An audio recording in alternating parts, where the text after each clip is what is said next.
लोग कूटनीति को गंदा कहते हैं। जिस शब्द के साथ नीति शब्द लगा हो वो कभी गंदा, कूटनीति हो, राजनीति हो, धर्म नीति हो, विदुर नीति, नीति शब्द का अर्थ ही होता है जो हित करे। कूटनीति एक वैलिड है, कानूनन है, शास्त्रों में है। कूटनीति में बस एक ही लक्ष्य होना चाहिए। अब देखो इस कूटनीति में दुनिया के घर उजड़ने से बच गए कि नहीं, क्योंकि उसने काटने का और फुसकारने की छूट देने से क्या हो गया, उसकी जिंदगी बन गई। दोनों हाथ में लड्डू है। और ये कूटनीति नहीं होती तो मर जाता। यदि माँ के पास कूटनीति नहीं होती तो छोकरा तो रो रो करके वो मिट्टी खा के रहता, वो लड्डू खा के रहता, मर जाता।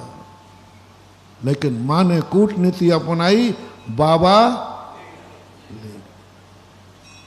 चाणक्य नीति है। अब माँ को ये चाणक्य नीति आना चाहिए, नहीं तो बेटे को खो देगी। फिर इसको खोजते खोजते धर्म में आए।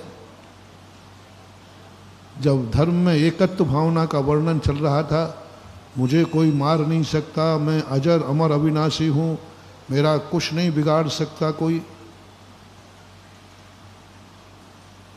मन ने कहा, सबने कहा फिर अब क्या मतलब, अब मेरा कोई बिगाड़ ही नहीं सकता। सैया हुए कोतवाल अब डर। ये मुहावरे मुझे बड़े काम आते हैं, तुम लोग किस में लगाओ। सैया हुए कोतवाल अब डरता। मन स्वच्छंद हो गया। तुरंत कार्तिक अनुपरीक्षाकार कहते हैं, हे भव्य जीव, ये तो मैंने चुपचाप बताया है तेरे कान में कि तू अजर अमर अविनाशी है, कोई नहीं मार सकता, कुछ नहीं हो सकता, डर मत। लेकिन ये बात तू अंदर रखना, मन को मत बताना, इंद्रियों को मत बताना, किसी से कहना मत। सुन रहे हो रे समय सार पढ़ने वालों, समय सार वो धर्म नीति है, वो शाश्वत सत्य है जिस पर हमें श्रद्धान करना है, जिस पर हमें निर्णय करना है। लेकिन वो बात किसी को पता नहीं चलना चाहिए। हंडा है, बेटे को बता देते हैं, देख बेटा यहाँ खजाने में हंडा है, मैं रख रहा हूँ जवाहरत। फिर धीरे से क्या कहते हो, जल्दी बोल दो, किसी को बताना नहीं। बोलते नहीं हो। बेटे को दिखाते हो कि नहीं, दिखाना तो पड़ेगा, बेटा है, मर जाएगा तो क्या करूँगा। बेटा देख इसमें सब माल भरा है, लेकिन तेरी आदत बहुत गंदी, अभी डंडोरा पीटेगा। तो तुरंत क्या कहते हो, किसी को बताना नहीं। ऐसी भी संपत्ति होती है जो बताने लायक तो है, लेकिन बेटे से उसको जानकारी तो देना है, लेकिन हिदायत ये भी देना है किसी को बताना नहीं। इसके बिना तुम अपनी जिंदगी एक दिन चला के दिखाओ। कितनी बातें हैं तुम जानते हो, लेकिन किसी को बताते नहीं हो। ऐसा एक व्यक्ति बताओ जिसके पास कोई ऐसी बात ना हो जो आज तक उसने किसी को न बताई हो। इसके बिना कोई व्यक्ति हो, पर्सनल, प्राइवेसी, ऐसी कोई एक बात जरूर होगी तुम्हारी जिंदगी में जो आज तक तुमने किसी को नहीं बताई होगी। ऐसा व्यक्ति हाथ उठाएगा, महाराज मेरी जिंदगी में कोई बात ऐसी नहीं है जो मैंने किसी को नहीं बताई हो, मेरी खुली किताब है।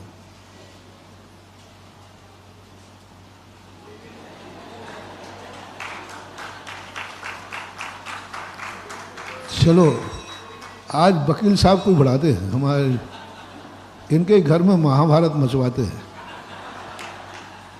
तुम लोग कहते ना हमारे घर में तो बिल्कुल एकदम, बोलो बोलो, सब खुली किताब है, सब हाँ मालूम है मुझे। ये सब तुम्हें बुद्धू बना रहे हैं, ये सब ऊपर की बातें हैं। हमारी तो सब पता, हम लोग तो भाई महाराज जी हम लोग कोई एक दूसरे से कुछ नहीं छुपाते, बिल्कुल खुली किताब है। ऐसा कहने वाले को थोड़ा मेरे पास लाना और मैं धीरे से कान बताऊंगा वो बात। महाराज जी चुप रहो आप, और मुझे कुछ भी पता नहीं है, लेकिन कुछ बातें ऐसी हैं जो वैसे ही कह देना तो भी वो सकपका जाएगा, हाँ सही कह रहे हैं। कोई नहीं, कोई नहीं, जी नहीं सकते तुम। अपनी जिंदगी को इतना ओपन मत कर दो कि तुम्हें जीना भी हराम हो जाए, क्योंकि जिंदगी में कुछ बातें ऐसी होती हैं जो होती तो हैं लेकिन वो ओपन। अब मेरी बात पर कुछ गलत हो तो जिज्ञासा में पूछ सकते हो और अभी भी हाथ उठा के कह सकते हो। पर ध्यान रखना, झूठा हाथ उठा दिया तो मैं भरी सभा में खोलूंगा पूरी किताब, और मैं तेरे से हाँ कहलवाऊंगा जी। इसलिए ढकी रहने दो, काहे को बात कर रहे हो। जिंदगी जीने के लिए कुछ बातें जानना तो है महानुभाव, लेकिन बताना नहीं।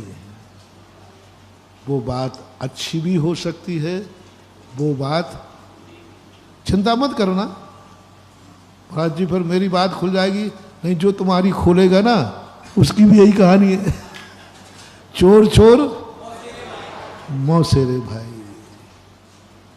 और सब लोग अपनी जिंदगी में 80 साल का बुढ़ा भी जवान भी सब 1 मिनट को चले जाओ, जिंदगी में वो कौन सी बात पर्सनल है जो अभी तक तुमने किसी को नहीं बताई।